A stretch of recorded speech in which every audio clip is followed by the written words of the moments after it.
Our next lecturer is Mrs. Janice R. Levy. Janice R. Levy. Mrs. Levy is oh, sorry. Sorry.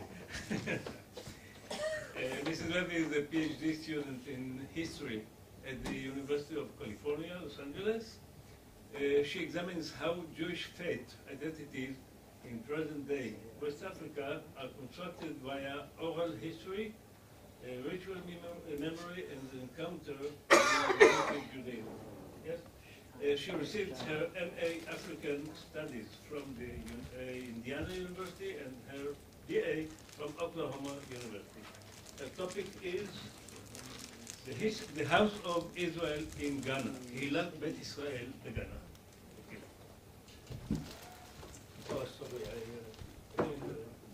Good afternoon and thank you for the introduction.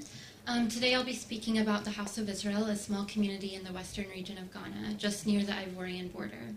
This community has verbally claimed to be Jewish since the late 1970s, although many state that their ancestors were Jewish, preserving the Mosaic Law, yet did not know the religion they followed carried the label Judaism. The first members who began asserting a Jewish identity were persecuted and ran from their villages after such a declaration. But now they live in peace amongst their co-religionists due to the freedom of religion clause that was added to the Ghanaian Constitution in 1992. As of 2010, there were about 30 families. Today, the community is split, and the rabbi now resides in Accra, the country's capital, where he leads a new congregation of Jews, all of who want to convert, and they don't profess a past faith identity like the community in Sashrioso, which is known as the House of Israel. The House of Israel, although quite small, is one of many African groups who have articulated a Jewish ancestry since the end of colonial rule.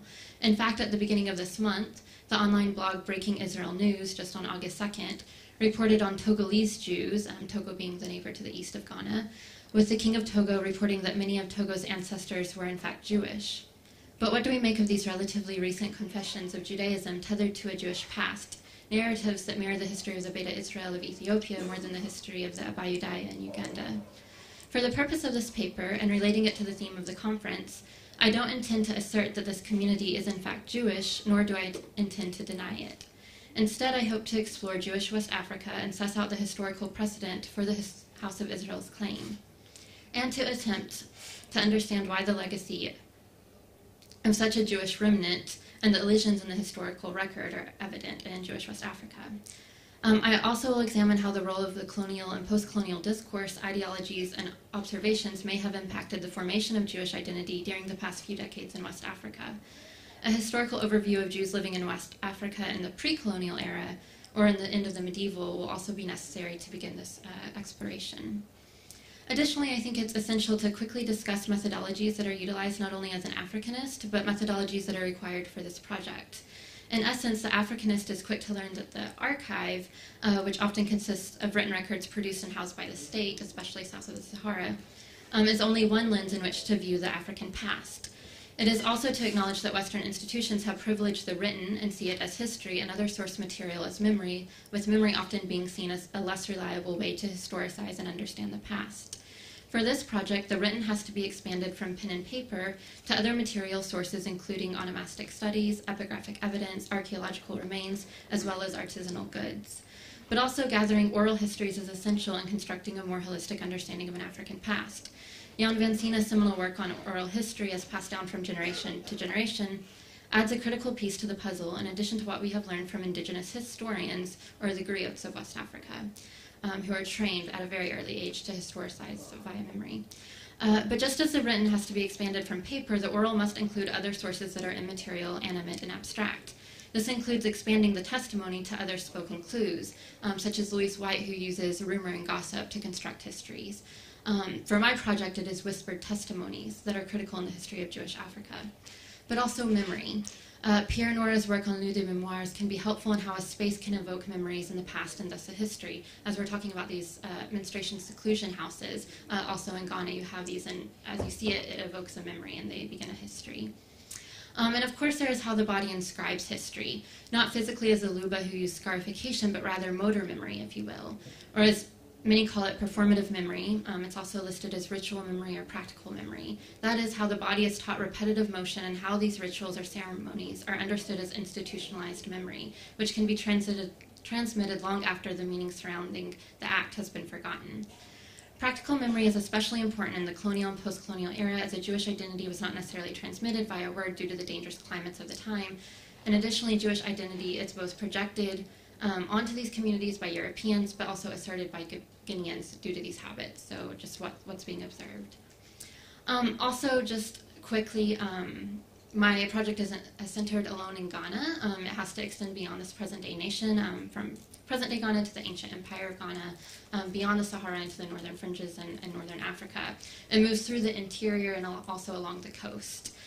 So I think it's imperative to dispel any myth that the Sahara is an impenetrable zone, as is often treated by scholars, almost creating two Africas, a North Africa and sub-Saharan Africa, if you will. And historian Gillian Leiden has raised attention to this mistreatment, and it is important to preface this work with similar sentiments. That is, there is one Africa, with the Sahara being quite porous. It should not be considered a barrier of two cultures, but rather a connective space with a rich history. This is documented before the rise of the Roman Empire. So again, this project isn't contained by a nation, nor this typical geographic area of study. So just as quickly as I can, with the pre-colonial, I know we start in the colonial for the conference, but that's just to acknowledge that there are sources showing Jewish presence in West Africa in medieval times. Arabic sources provide some of the earliest written records of Judaism in Northwest Africa. I know you mentioned Al-Qadun. But also you have other scholars dating as early as the end of the 11th century. Muslim geographer and historian al-Bakri recorded the presence of Jews in the northern edge of the Sahara and noted the restrictions they faced, mainly in their occupation. Many were relegated to masonry. In the middle of the 12th century, you have al-Zuri composing his text of the people of ancient Ghana. He writes, the people of Zafun take captives from the people of Amima, a tribe of the Janawa who live in the eastern part of the desert between Zafun and Kaukau near the Nile of Egypt. They are people who profess Judaism. Their country is entered from Kaukau and Waraqlan. They are the poorest of the Janawa. They read the Torah. Most important to highlight is the significant observation of people who profess Judaism, which provides evidence of Jews living in what is now present-day West Africa, with the Kingdom of Ghana situated in a region saddling the borders of what is present-day Mali, Mauritania, and Senegal, and here the Nile of Egypt actually represents the Niger River. Further, Janawa is referencing the people of Ghana, or Jana. This small mention itself is paramount in establishing a Jewish heritage in West Africa as early as the 12th century, i.e. beyond the Sahara. Not only are there Jews, but they are practicing their Judaism with items of Judaica in their possession, such as the holy text of the Torah. In 1154, al-Idrisi composed an even more detailed account of the Jews and highlighted their need to seek refuge. Just quickly, he basically mentions that they're constantly on the move and they shelter themselves in the wings of other Muslims in the area. Other notable texts that are known are the Tariq al-Fatash and the Tariq al-Sudan, who mention Jewish presence. The Tariq al-Fatash does. John Hunwick's translation of the Tariq al-Sudan does not mention Jews, but what's important is that in his appendix, he does note that most of the interlocutors of these Arab scholars, or Muslim scholars, are in fact Jewish, who are giving them this information. But perhaps one of the most significant, if not the most significant text providing insight into the historical presence and living conditions of Jews in Northwest Africa during the late medieval era is John Hunwick's translation of the replies of al-Mahili to the questions of Askia al-Muhammad and his accompanied analysis. Muhammad Abd-al-Karim al-Mahili was a Muslim scholar whose hatred of the Jews is captured in his 15th century responses to Askia Muhammad, ruler of the Songhai Empire in the latter half of the 15th century, regarding the Dhimmi population, and these are protected persons. Songhai is actually now present-day Mali, stretching as far west as Senegal and as east to Niger. The replies, in essence, are fatwas discussing governance of Muslims. However, what makes this text critical is al-Mahili's concern over the existence of Jews in Muslim lands and the, according to al-Mahili, improper treatment of the hands of Muslims. Essentially, he's upset that Jews are living quite comfortably. He thinks that they should be humiliated, they shouldn't have access to a synagogue, and it should be very difficult to be Jewish in these regions. But Muslims who are in trade with their Jewish counterparts are not happy with usually these extreme policies. So often they protect their Jewish neighbors, so much so that al-Mahili at one point says, if you rise to the defense of Jews, you're going to die also. But al-Mahili isn't popular, even though he does caused quite a bit of damage with destruction of synagogues. He keeps getting kicked out, and he moves further and further south, even into the Timbuktu region, Songhay, where the Ischia Mohammed is not too fond of these ideas, but doesn't really have, I guess, much opposition to it, but the Qadi of Timbuktu does. And so he also kind of banishes al-Mahili, but he does at least create a ban where Jewish traders aren't welcome in the area, and if they do come in, all of their goods will be confiscated, but not necessarily killed. But after this, the record kind of goes blank. This is in the early 1500s. And then, as this is declining, the rise of Jews coming from Iberian expulsion is escalating along the coastal territories, working on behalf of the crown. So moving into the colonial era, I think looking at the impact of colonialism as well as ideological trends emerging in the colonial era is important to study to critically engage this narrative the House of Israel is constructing. There's notably 4 waves of influence that potentially impact the movement and narrative of Jewish populations from the colonial period. First is the impact of the expulsions and Inquisition and overall a culture of intolerance and violence that carries over from pre-colonial and medieval eras of Muslim rule, as well as the anti-Semitism experienced in Iberia. Second is a potential influence of the Hamitic myth, an explanation for the African and the human family, which also exists across all 3 Abrahamic faiths. Also is the role of the Western gaze, especially as linked to the Enlightenment movement and a push towards deism after the atrocities of the Inquisition. Third is the understandings of Afroisms, as I heard it yesterday, but Hebrewisms, as far as the writings I'm reading, practices that are observed as Jewish in the colonial and post-colonial phase. And lastly is the role of Western institutions like the Alliance Israélite Universelle in shaping Jewish identity, and how the Alliance's emphasis on larger communities in the north ostracized smaller communities in the south and beyond the Sahara, thus creating a disparity of Jewish practice and identity formation. How much time do we have? Okay. So quickly, just starting with the record, the European record, you have in Osfi of Morocco, or Safi, as early as the 16th century, letters from Don Manuel, the king, dated in 1509, that kind of assures this population that they'll be safe for persecution that's happening in Iberia, and that if they were to be persecuted, they'll get a 2-year advance warning, which would be nice. I'm not sure if that actually would happen, but that's what the letter promises. And this is a way to pacify this community because they're really important in the trade industry. A letter in 1632 addressed to a Catholic cardinal also addresses seemingly Jewish populations. This is in the island of Sao Tome, so again, moving along the coast, where this letter states, the island is so infested with new Christians that Jewish practices are carried on almost openly. Here we have the label new Christian that could potentially signify still a Jewish population, that they were forced to convert, but they're still maintaining these practices. And I think these labels are important to consider when we get into the 1800s and 1900s, where you have a lot of geographers and cartographers and Europeans writing these early ethnographies of African groups, and they're kind of ascribing a Jewish heritage. And a lot of people might say it's the Hamitic myth, which I'll try and go over quickly, but it also could be new Christian populations who are continuing practices but identifying publicly as another identity. So other labels include conversos, crypto-Jews, or the lanchados in Portuguese, which is the thrown-out ones, because Jews were usually expelled. All of this to say that the silence, or the persecution, creates a silence of people who can't necessarily openly say that they're Jewish. This is dangerous. It could lead to death. And this is seen in the Algerian case, the Guardia Jews of the Sahara, with Briggs and Guede's work, who state another trait characteristic of Saharan as well as other Jews is a not uncommon practice of changing family names in the response to stress of one sort or another, stress meaning these persecutions. And this is seen in Abraham Laredo's account of Moroccan Jews, where he sees different families who have changed their names. One such as the Koda, which Malian historian Ismail Jadi Haidara, his account of Jewish persons trading across the Sahara and into Timbuktu, also connects this history of Morocco into Timbuktu. And he argues that the cognomens of Koda, Kuhin, and Abana are modifications of known Jewish family names, but they also switch their last name for safety, the Kati, Koti, or Kota adopting the last name of Okori, and the Kohen or Kuhin adopting Arma. Coincidentally, many of the people in Ghana, their last names are Arma. However, this could also be the Portuguese Arma in Timbuktu. I've also recently learned that the Ga of Ghana also might have Arma as a last name, but the House of Israel oral history does state that they come through Mali and Cote d'Ivoire, which is also a known community, or a suggested community.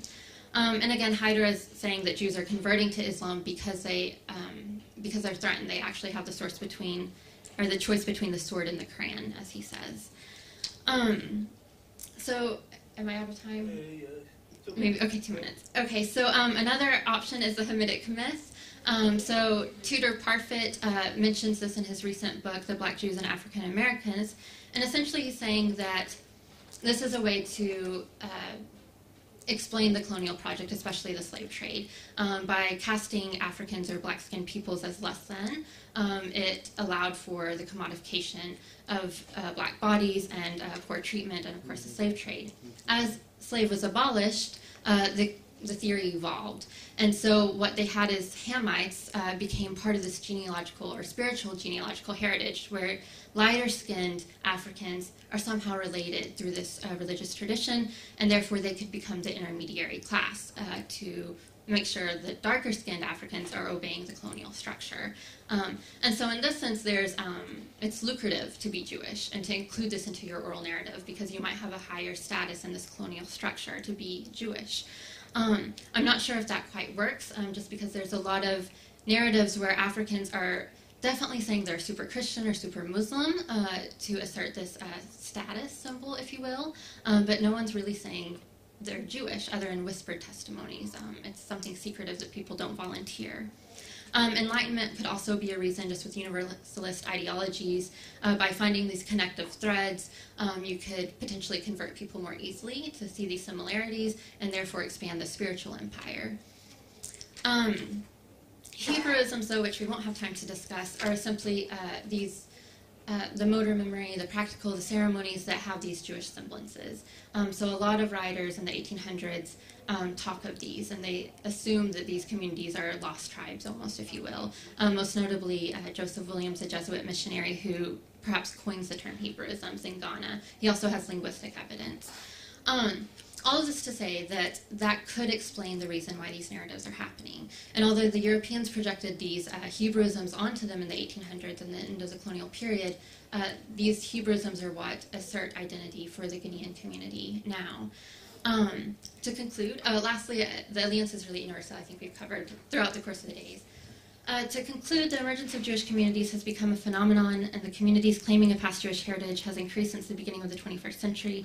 Although theories of Judaism were mostly predicated on understanding the colonial impacts of missionaries equating their practices to Hebrewisms, and colonialists creating an intermediary class based on racial hierarchies.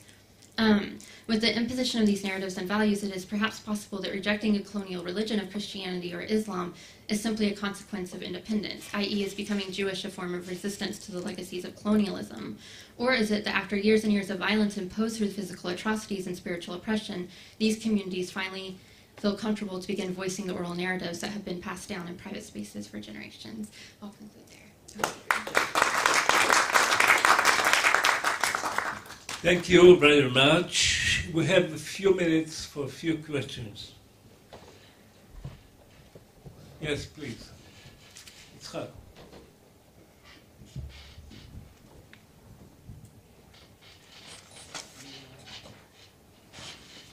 Thank you. I'd like to ask Janice, you didn't mention what we know of some messiahs or failed messiahs such as Eldad Adani, David Ruveni, that might have sources within African tribes or somewhat, something like that, and the 19th century letters and messengers from Jewish communities to retrieve the 10 tribes.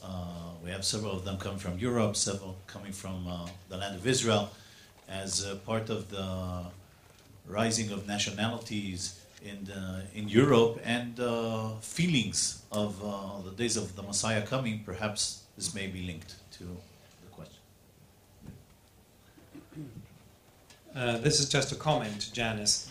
I spent several years working on the Timbuktu Manuscripts project and visited Timbuktu more times than I care to remember. And among the sources in the Ahmed Barber Center are letters in Hebrew rather fragmentary, possibly copies, but there was a distinct Jewish presence in Timbuktu predating the colonial era, and what the traditions say arising from the expulsion of the Jews from Granada and Andalusia.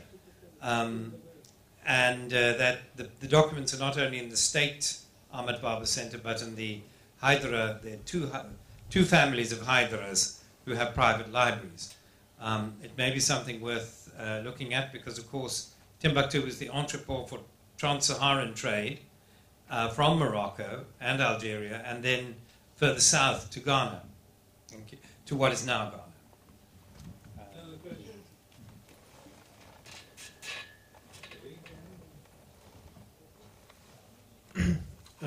Short question to Professor Elmedlaoui.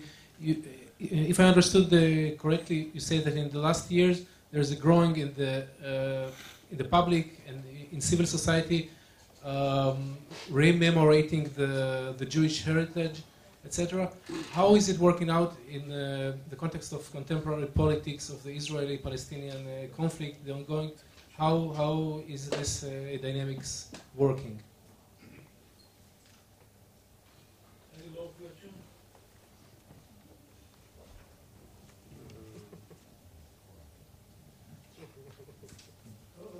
Morocco is not monolithic. There is all a large range of political and ideological attitudes. So, but there is one of the dimensions along which the Moroccan debate is in progress. Is exactly the dimension of reappropriating the Jewish historical dimension and actual dimension, because in Morocco there is still the Jews, and Morocco is one of the first countries where we study Hebrew. We study Hebrew at the university, and there is a community of specialists in the Judaic studies and Hebrew language, and there is a very prosperous, not prosperous, but a substantial activity of publishing books, translating from Hebrew to Arabic. So there are, of course, there are many peoples who are not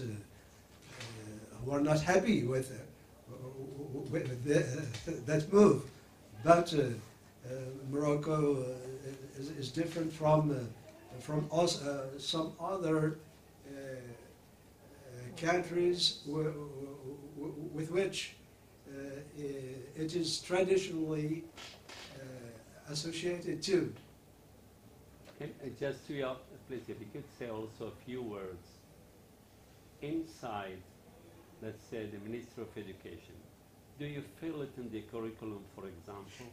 Talking, if you could elaborate and say something. Yes, exactly. Now, one of the chantiers, je ne sais toujours pas comment appeler un chantier in English, among the paths of the debate, the question of the curricula, the curricula at all from the Gani Ladim to the university.